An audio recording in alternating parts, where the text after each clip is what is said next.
Thank you everyone for being here for our first roundtable of the 2023 semester. Welcome to all of my fellow Longhorns, hook 'em.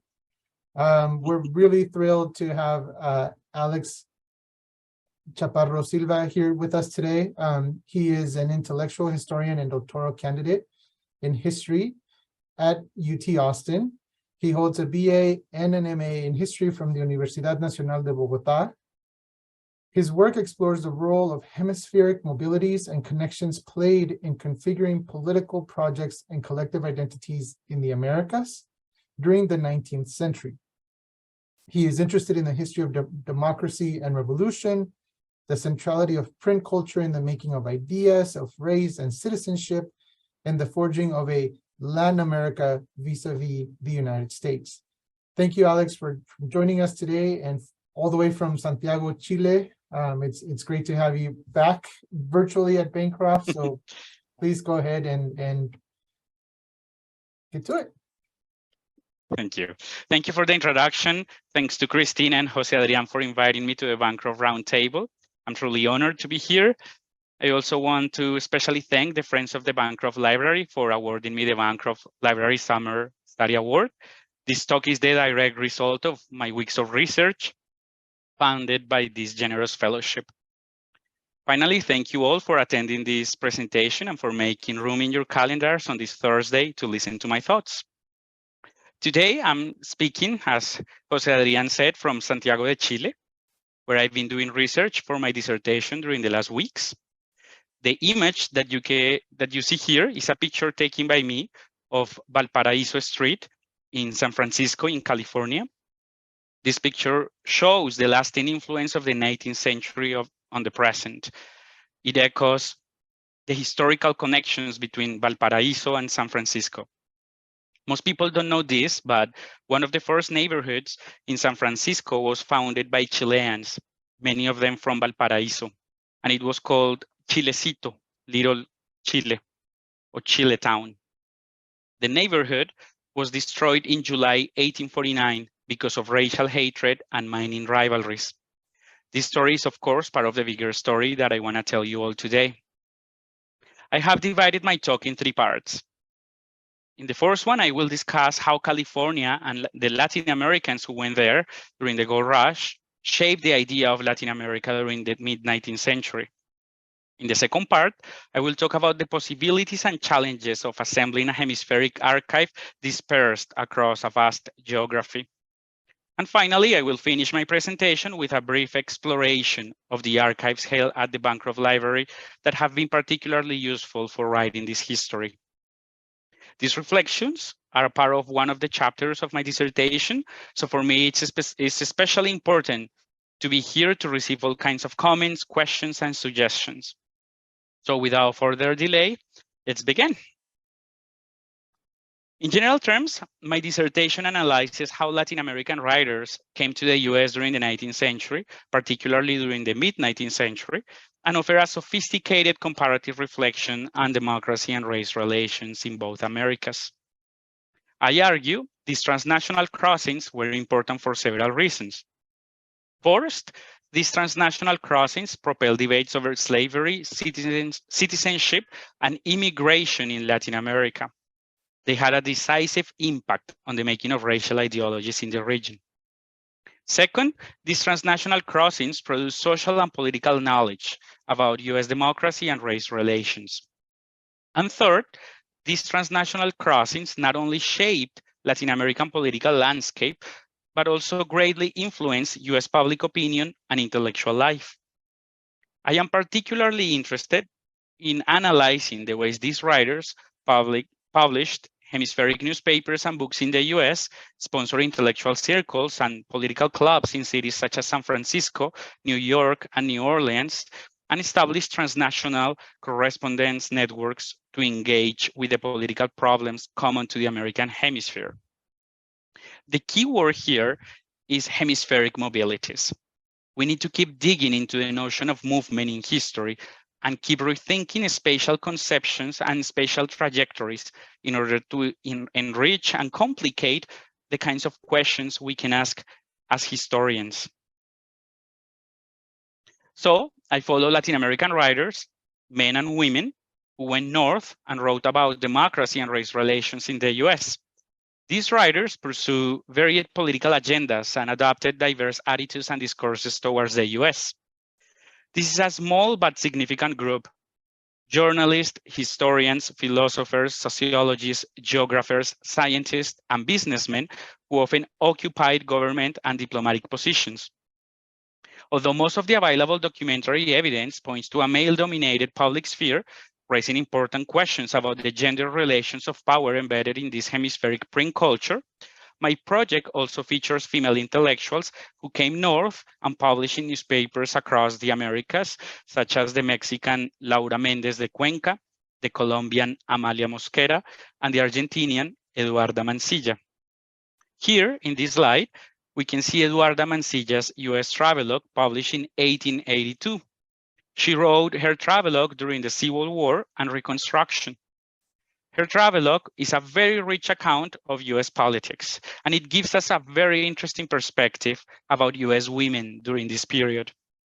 Mansilla is one of the most important intellectuals from 19th century Latin America. So what I'm working on right now is reconstructing the US experiences of these writers, the trajectories of their lives across borders. Recovering the US experiences of these writers, what they wrote about the US and what they published in the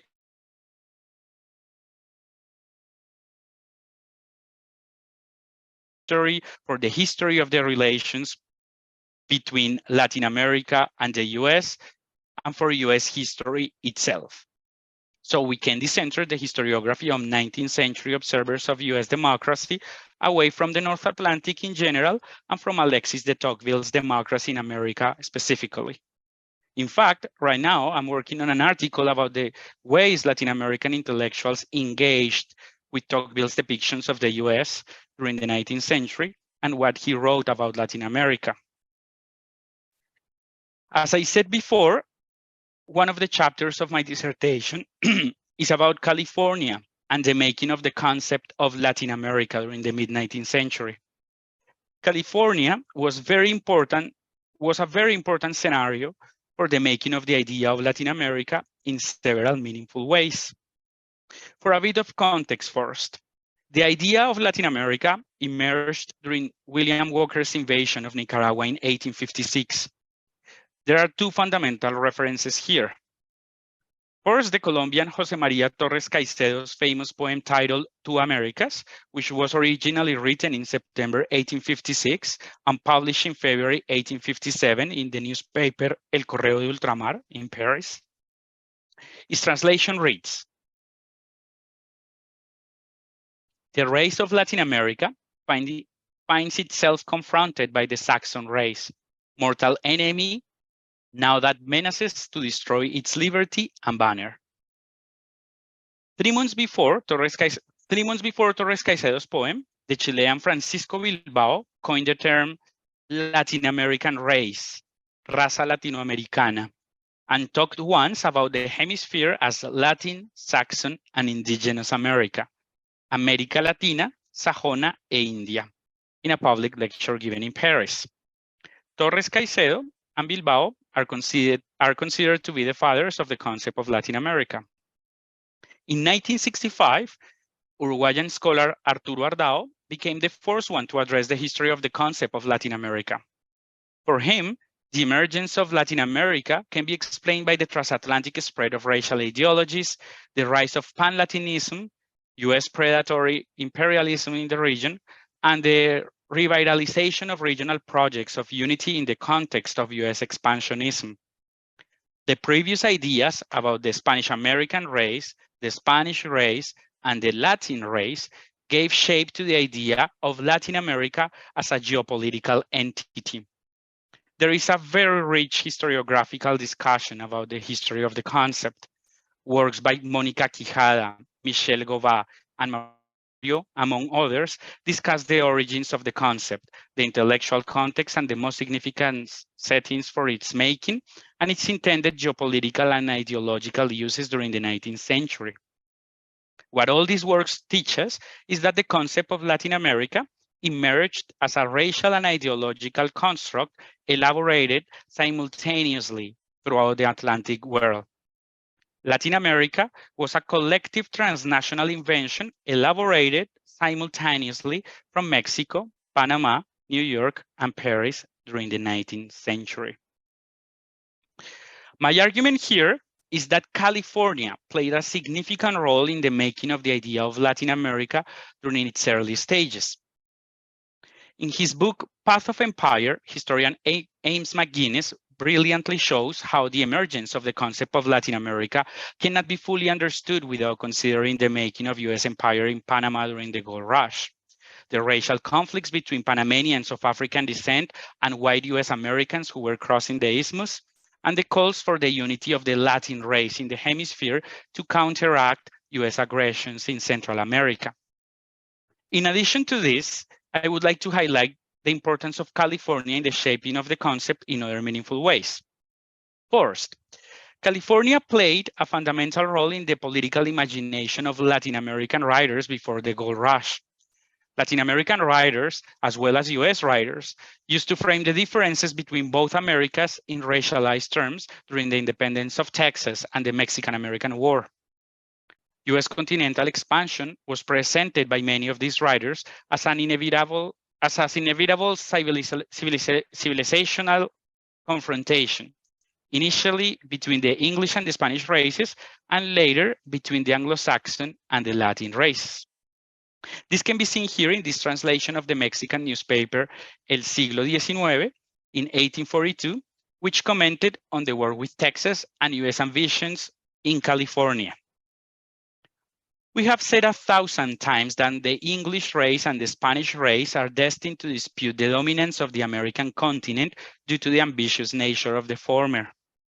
It is Mexico's duty to put up a dam against the torrent of the Anglo-Saxon race. As important as the Texas question is in itself, the principle at issue here is even more important.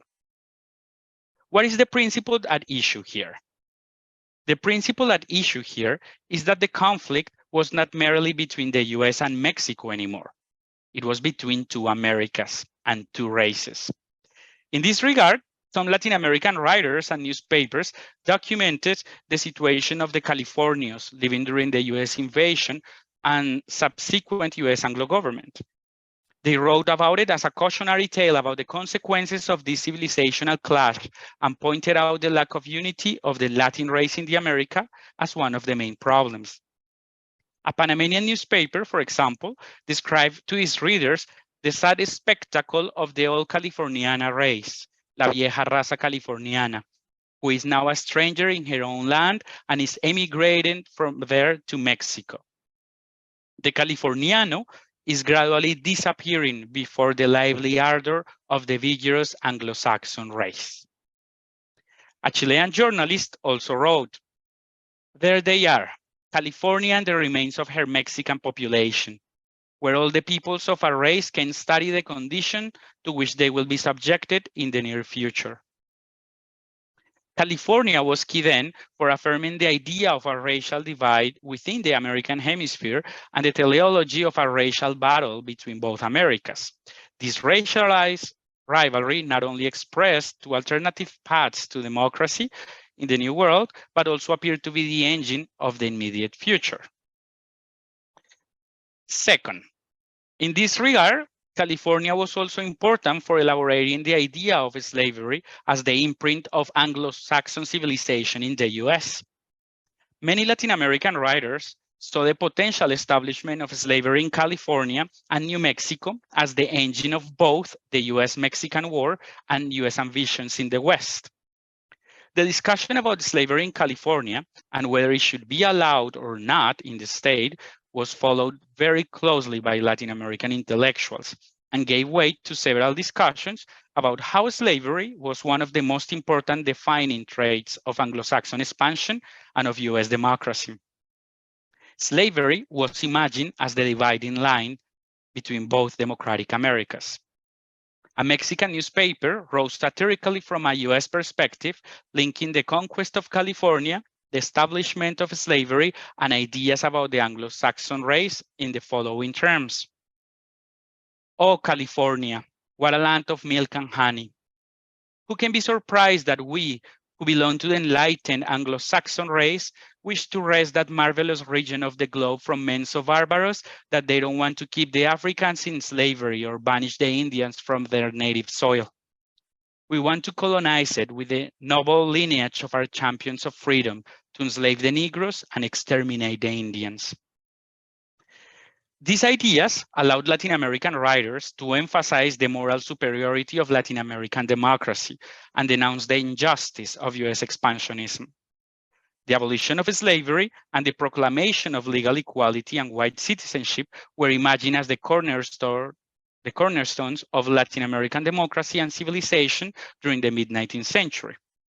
And here we have to remember, as Hilda Sabato has shown, that by mid-19th century, and by 19th century standards, and compared to the US and Europe, the franchise was widely extended among the male population in the region.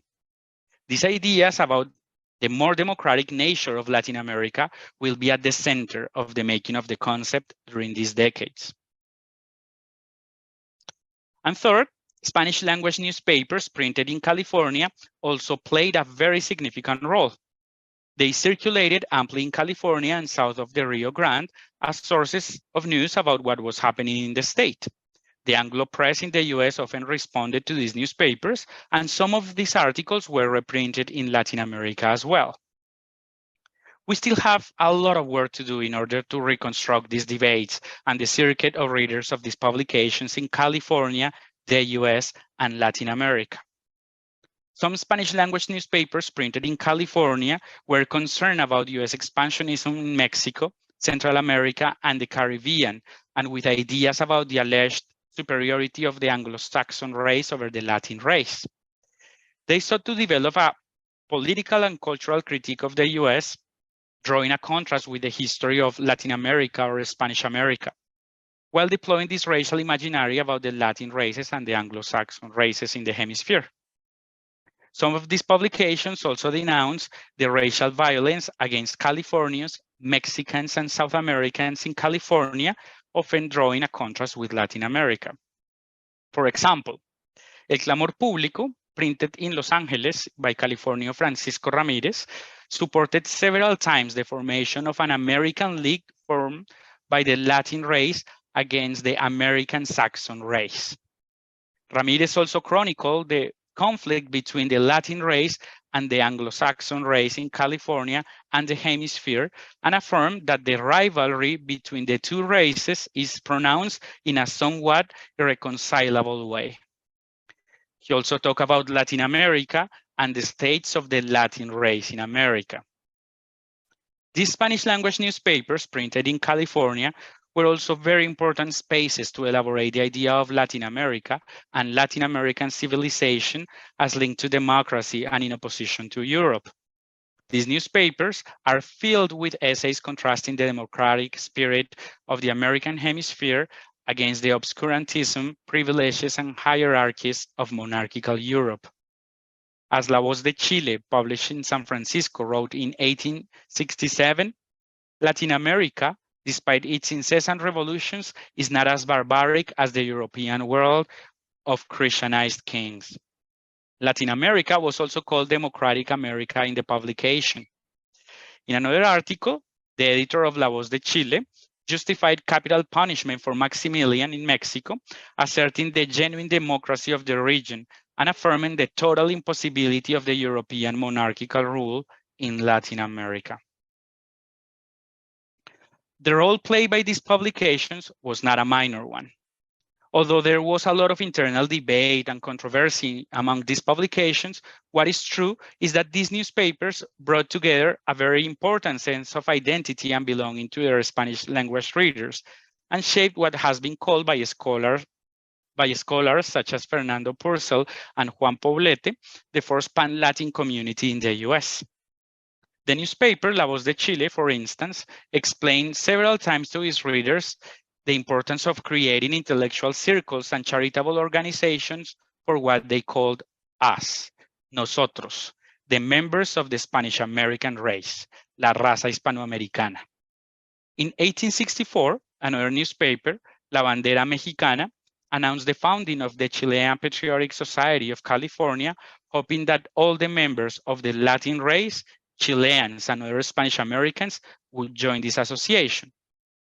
And here, I think it's important to keep in mind that these newspapers are more than simply repositories of information or mere vehicles for the dissemination of ideas. These newspapers can be better understood as important factors of historical transformation, as spaces to elaborate political communities and identities and the legitimacy of different social groups and political causes. Indeed, these debates about democracy and race in the Americas cannot be separated from the rise of a massive hemispheric print culture.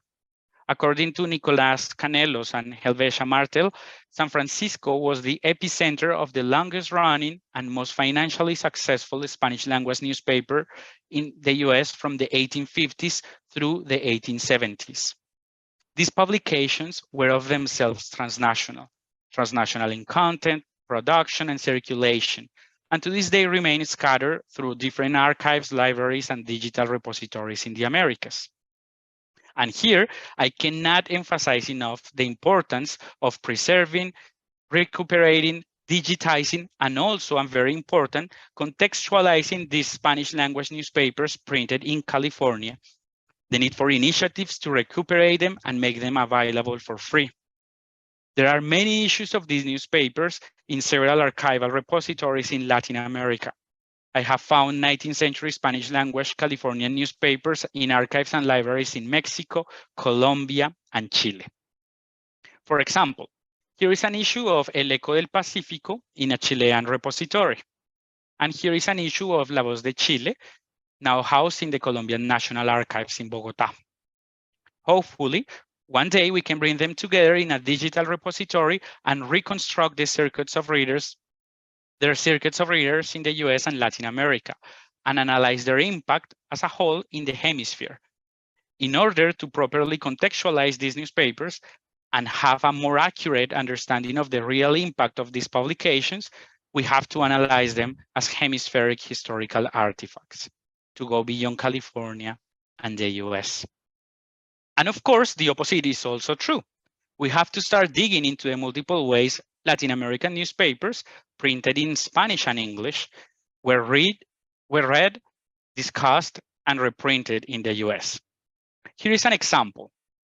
A 49er from the East Coast wrote to his mother on the margins of this bilingual newspaper printed in Panama, informing her about the California gold rush. This issue is filled with his views on the political life on the Isthmus and the racial differences with the US. Of course, analyzing this marginalia is a very important aspect to trace the circuit of readers of these publications. So what is the archive that I'm working with for this chapter about California and the making of Latin America during the mid-19th century? How can we characterize this archive? What is its contours? This hemispheric archive that I'm working with is a Latin American archive primarily written in Spanish about California. It was written throughout the Americas during the 19th century, particularly from the 1840s to the 1870s. This archive comprises newspapers, printed materials, correspondence, travelogues, and images. This archive was created by men and women who live their lives across national borders, traveled from their home countries to California and back again. Some of them stayed for only a brief period, while others decided to stay indefinitely in the state. Some held diplomatic posts in cities such as San Francisco and Los Angeles, and a few were seasoned travelers who published travelogues, newspapers, and articles about California. We can characterize this archive as fragmentary and incomplete, although we can ask ourselves what archive is considered complete. It's a dispersed archive because it's scattered throughout the Americas, and is vast more than anything, incommensurable, as we would say in Spanish, immeasurable.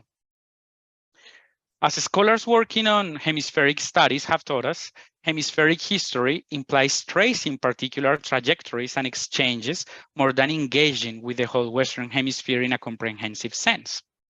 Thus, we have to locate and draw some connections here. In the case of the 19th century Californian archive in Spanish, we can ask how this archive overlaps and connects with other archives in the American republics, including the US, across languages, historical contexts, and national borders.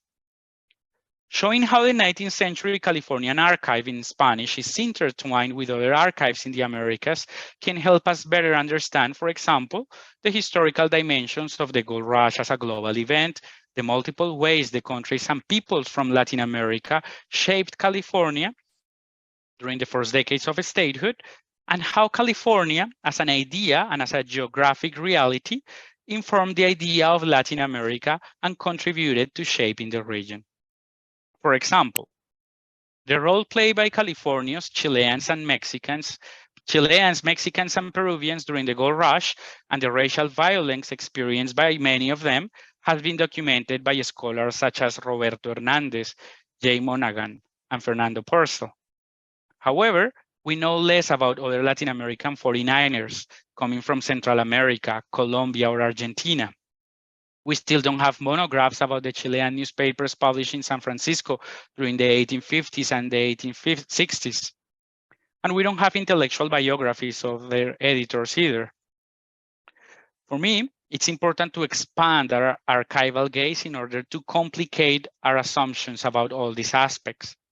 For example, what happens when we draw unexpected connections between San Francisco and a city like Bogota, Colombia during the gold rush and the first decades of statehood?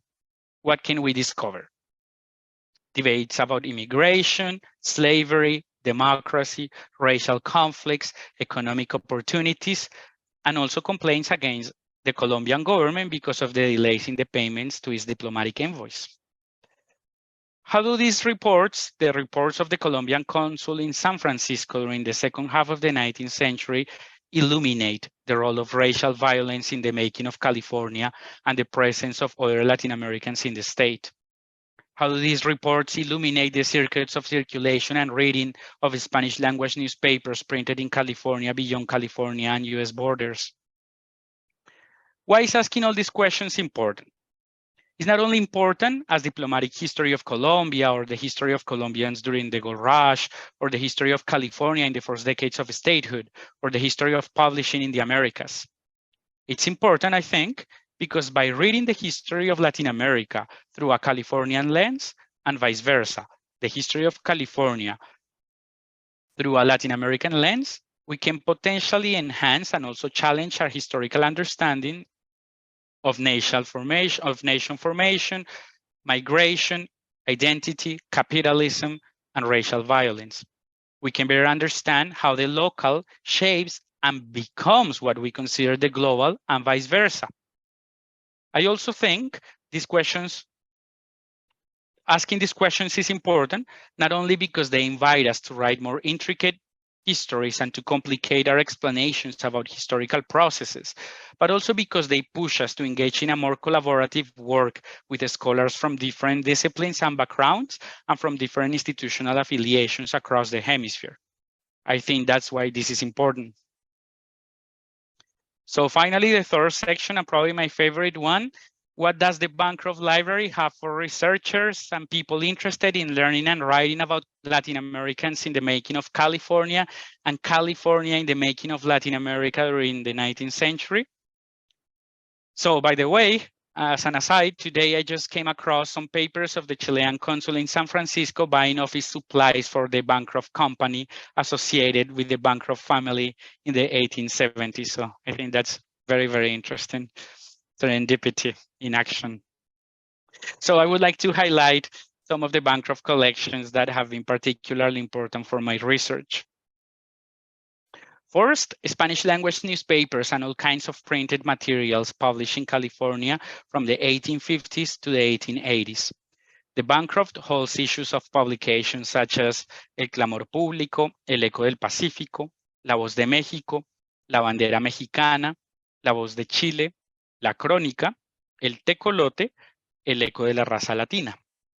Of course, there are not only newspapers, but also a rich and very significant collection of broadsides, leaflets, and pamphlets published in California before and after the US invasion, such as this one printed in San Francisco, and which also is full of marginalia. Second, Spanish language newspapers, and all kinds of printed materials published south of the Rio Grande. The Bancroft has a very special collection of 19th century Mexican newspapers, such as La Chinaca, El Goliat, Bertoldino, El Cura de Tamajón, and El Perico, which is a truly fascinating newspaper. All these newspapers are very useful to trace hemispheric connections and also to document the US Civil War, the French invasion of Mexico, and the Second Mexican Empire. Many of them are satirical and have lots of images and caricatures. The Bancroft also has an impressive collection of Central American newspapers, imprints and pamphlets from the 1840s to the 1880s that is simply extraordinary. These papers are particularly important for writing the history of US filibusters in Central America and the Walker regime backed by the US government in Nicaragua in the 1850s. The Bancroft also has the papers of the Argentinian Ramon Gil Navarro. Navarro wrote one of the most remarkable eyewitness accounts of the California gold rush. Bancroft holds Navarro's diary that was translated and published in English in 2000. It also holds his letters, mostly written from Stockton, and other personal papers such as poetry and newspaper clippings. He was an exile in Chile for many years, so his diary and letters are fundamental to reconstruct their connections between Chile and California. The papers of José Marcos Mugarrieta, who was the Mexican consul in San Francisco from 1859 to 1863. His papers comprise his personal correspondence, printed materials from Mexico and California, documents related to the establishment of Mexican patriotic societies, and official documents about the economic activities of Mexican citizens in the port of San Francisco. Here in the image, we can see a newspaper clipping, which is part of his collection, and his photograph taken in San Francisco. Finally, some English language accounts and correspondence related to the gold rush. These records in particular provide important insight into the ways Californians, Mexicans, and Chileans were perceived and racialized by other travelers and immigrants in California. In general terms, all these different archives held at the Bancroft Library are key to writing intellectual, cultural, political, environmental, and economic history, the history of material culture, the history of gender, of science, race, feelings, among many other possible histories. In the case of my project, these records have shown me how Latin American writers and diplomats who came north were connected by extensive hemispheric correspondence networks, how Californian newspapers in Spanish and English were amply read, discussed, and reprinted south of the Rio Grande, and how these discussions over democracy and race shaped the history of the American hemisphere. These many archives from the Bancroft are there for researchers to keep digging in them and ask new questions in order to complicate our assumptions about California, the US, and Latin America during the 19th century. Thank you very much for being here.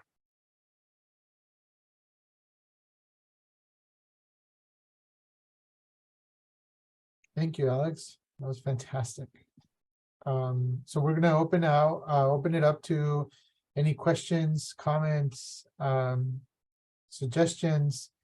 It's great to see not only the work that you're doing, but also to see how Bancroft really fits into this broader understanding of Latin America. We tend to say that, you know, we collect to strength, which is Mexico and Central America, but it's good to see that there are these other linkages. And I know you and I talked a lot about this when you were here, that, you know, there is more to see and explore here. So yeah, your invitation is open to all. So please do contact us if you have any questions about some of the Latin American collections here. But with that, that's my pitch for the library. So if anybody has any questions, comments, please either unmute yourself or raise your hand or add it to the chat. Any of those are all welcome.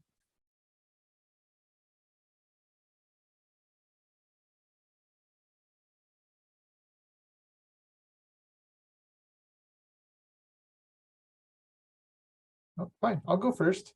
One of the things that I was really curious about, Alex, is whether you had a chance to look at some of the testimonios, which are the oral histories compiled by Bancroft and others. These testimonios were broad; they were from all over. But they did, and I think an especially important collection of them are of the Californios who were living here, prior to the changeover. And so I'm curious if you had any chance to look at those and see if there were any relations with Californios and other, Latin Americans. They might not have understood themselves as Latin Americans at that point, but how they might have seen other folks coming from Latin America. So we know that they definitely had strong things to say about the Anglos coming to California, but I'm curious if you found any references to them there. Yeah, sure. Yeah, I was able to take a look at those testimonies, and they were fabulous because they also talk in these terms about the confrontation between the Anglo-Saxon race and the Latin of the Spanish American races. Mm-hmm. And they themselves identify as part of the Spanish American race or the Latin race. So it's very interesting how these multiple identities come to play in these testimonies. So they are going to be part of my dissertation and of this chapter because they are particularly important to document also racial violence and those first decades of during the gold rush and the first decades of statehood. So for sure, I was able to take a look at them, and they are very, very important. That's fantastic. It's good to see that. Professor Cañizares. Jose, thank you. That was fabulous, Alex. I have a question about your argument about California. What makes San Francisco, apparently San Francisco, but I assume also Los Angeles, distinct to, say, New Orleans or New York or Philadelphia, where there are other hubs of Spanish newspapers and Latin American collective co-creation of the category of Latin America. So what is unique about California? Is it more cosmopolitan? Is it more violent? Is it I was noticing on the Eco del Pacifico, the ads, there's plenty of ads of what appears to be not only Anglo businesses, but also Latin American businesses, parteras and costureros or tailors. I mean, and also, well, I suppose the guys who are selling shipping, I suppose there are American companies. I'm not entirely clear, but there seems to be some kind of Latin American entrepreneurship or businesses in the region that might make San Francisco different from, I don't know, Philadelphia, say, or New Orleans. So yes, it's particularly important and different. It's an issue of timing. Like all these things happen during the Walker invasion, and we're talking about the 1850s and the 1860s. In this moment, a lot of things are happening, like European invasions in the continent, the Walker invasion in Nicaragua, and the concept emerged during those confrontations. At the same time, California and San Francisco in particular was growing exponentially, so it was very cosmopolitan. We have several factors here to analyze. First, a print culture that is very vibrant and is the most important in the US in Spanish during those years. So that makes an important difference with other spaces such as New York, New Orleans, or Philadelphia. And I would say also that the role played by racial violence was particularly important in California. Latin Americans suffer a lot of violence by the Anglo in San Francisco in ways that they didn't experience in New York or in New Orleans because of mining rivalries. The Chileans were particularly successful as miners in California, and a lot of this racial hatred was motivated also by mining rivalries. So all those factors are very, very, very important. These Spanish language newspapers printed in California are very important also to document how, like this pan-Latin community was forming during those early years. They talk about restaurants. There's a restaurant called El Hispanoamericano. And I always wonder what kind of food can you serve there that is Spanish American or Hispanic American or whatever. So you can document those things. These newspapers are also very important, for example, to document the violence against Chinese as well. So there are a lot of connections that we can make here and that make these newspapers and these printed materials particularly important. So I would say that, yes, San Francisco at this point is more cosmopolitan, more violent, and all those two factors came into play in order to shape the category of Latin America in very important ways. So the Latin America of San Francisco is different from Latin America of New Orleans and the Latin America of Philadelphia? I mean, no, I wouldn't say that, because this category in any case is inspired by the racial rivalry between the Anglo-Saxon race and the Latin race. It's the same in the way, you know, like is crafted against the US and the understandings of race of the US. I would say that in general, like the category that is in New York, in New Orleans, or in San Francisco, they share all those things. But what is particularly important in the case of California is that the racial violence experienced by Californians, by Chileans, and by Mexicans was really a factor of unity and of reflection in the category in San Francisco and Los Angeles. Professora. You're muted. You're muted. Okay, hold on. There now, okay? Yes, yes. Yeah, thank you so much. What an extraordinary talk, and best of luck with your thesis. Thank you. I'm emerita, so I don't know where I stand in this conversation, but I spent a good number of years in the archives, and las revistas were my theme. But I have a question for you about this. All of it was exciting, and I came 5 minutes late, so I must say I might have missed something. But what to me is most, what I most appreciate is this transnational unity that seems to run through these revistas and the discussions. Just as I think it gives us an interesting and very important political way to talk about the formation of California and the formation of politics in the United States right now, because we have roots that prove that for all the racial violence and this one hates that one or this one wants to murder that one, there's always a search for some kind of pact. And I think that came out in some of your talks. Just as an add-on, I would say, right now I've been working on anarchism, and in particular, the pacts between the Italian anarchists and Flores Magón in California. And they put out a magazine in 1910, something like that, called Regeneración. And Flores Magón, the leader in exile of Mexican anarchists, gave a full page to the Italian anarchists to do as they wanted. And I thought that was just an amazing way to reconfigure these ethnic politics around race, but in a very positive way. Anyway, that's all. That's more a comment than anything, but thank you so much.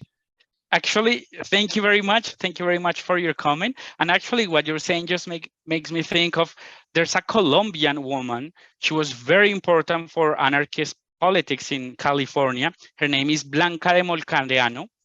She left Colombia, she went to Mexico, and then she ended up in Los Angeles, I think so. And she published this very famous newspaper that is Pluma Roja. Pluma Roja is the name. And this newspaper was very important, circulated in the region, in Colombia, in Mexico, in Cuba. And I think we still have to pay a lot of attention to her. She was a feminist, she was an anarchist, and her work is fabulous. So I think that would be a good reference also for your work. Thank you very much.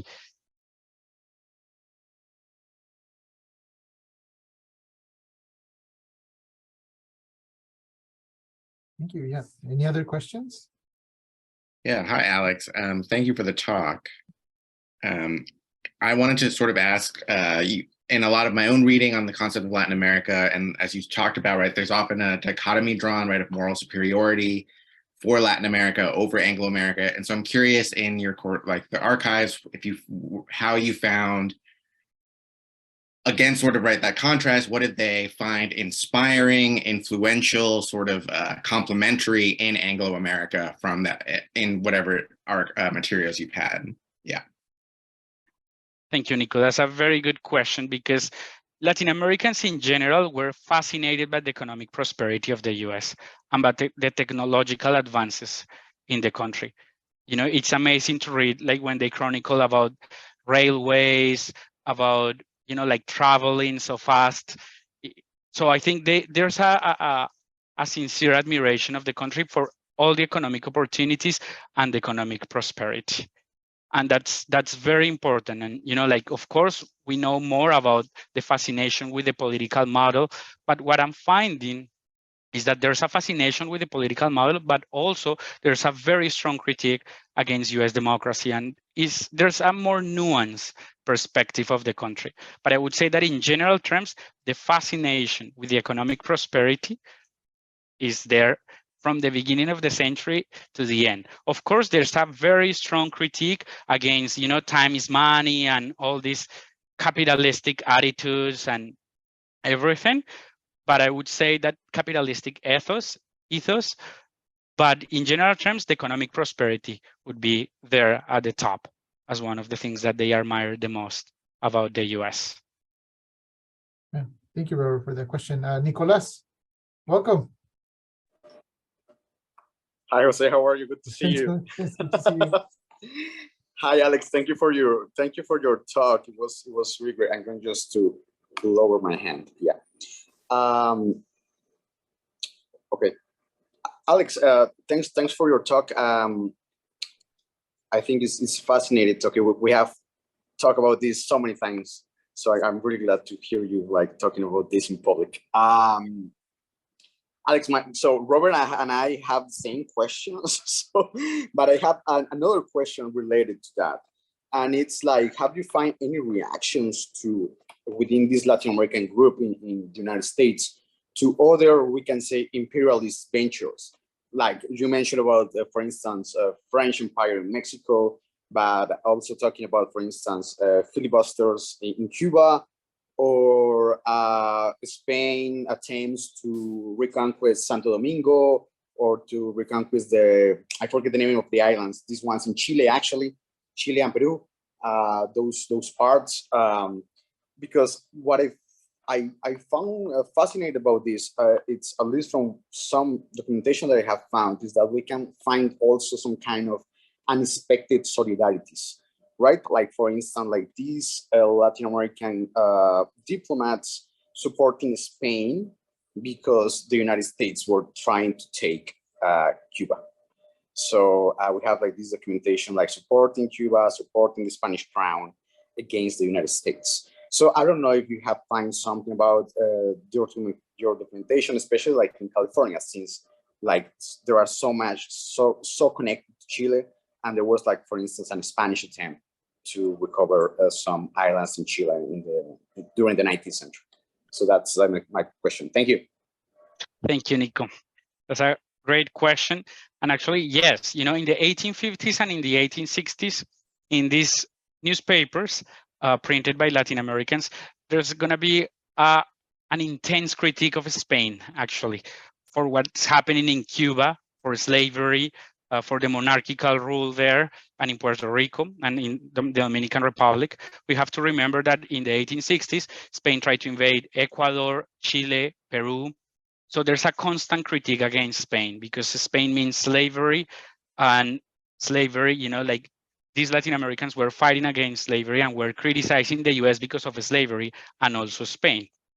So it's very interesting because these newspapers had a lot of debates with Spanish newspapers printed by Spaniards in New York about Cuba in particular. And here, like 2 days ago, I found all the papers by a Puerto Rican and a Cuban Republican organization that was supported by Chileans here. So I think tracing all those networks is also very important because a lot of Cuban and Puerto Ricans who were Republicans and who wanted independence from Spain were in communication with Republicans from the whole hemisphere. So it's very interesting because we have here, like when they draw these contracts, this contrast between Latin America and the US, you know, like of course they accept and they own Spanish history, but then when they see what Spain is doing in Chile, in Peru, in Cuba, they completely reject that. And those debates, you can trace them in these Spanish language newspapers in the States. For the reason I have to say that we have to be careful when we say like these newspapers are Latin Americans just because they are printed in Spanish, because many of these newspapers are printed by Spaniards and are Spanish, and that's different. So we have to be very careful because sometimes we can rush a bit in that ascription. Thank you. Yeah, we had one, so thank you. We're kind of running right on the time here, but I wanted to see if there's a question in the chat. If you could mention or just spell out the name of the newspaper, Alex, that you spoke about. Is it Luna Roja? Pluma Roja, sí. Pluma Roja. So.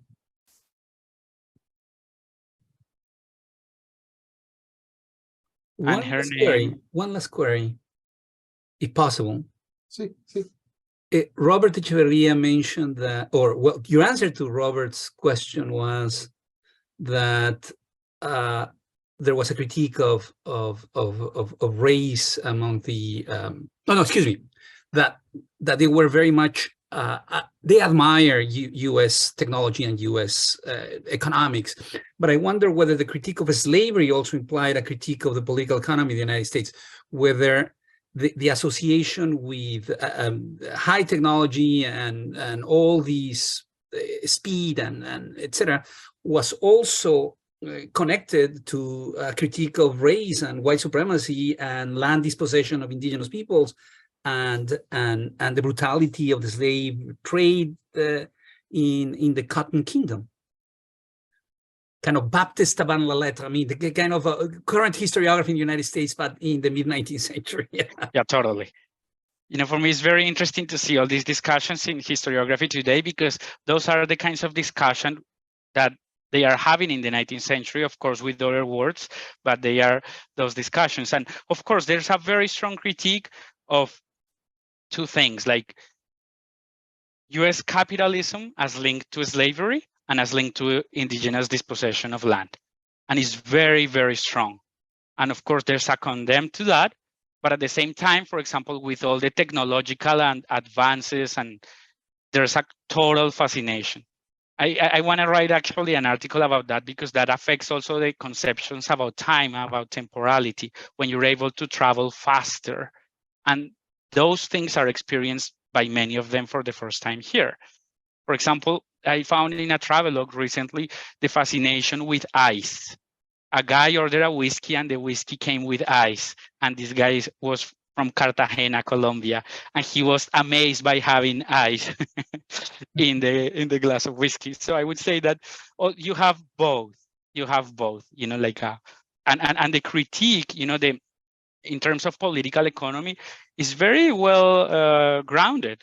And there's an essay written by a Chilean intellectual about that, about how the U.S. democracy was propelled by slavery and by indigenous dispossession.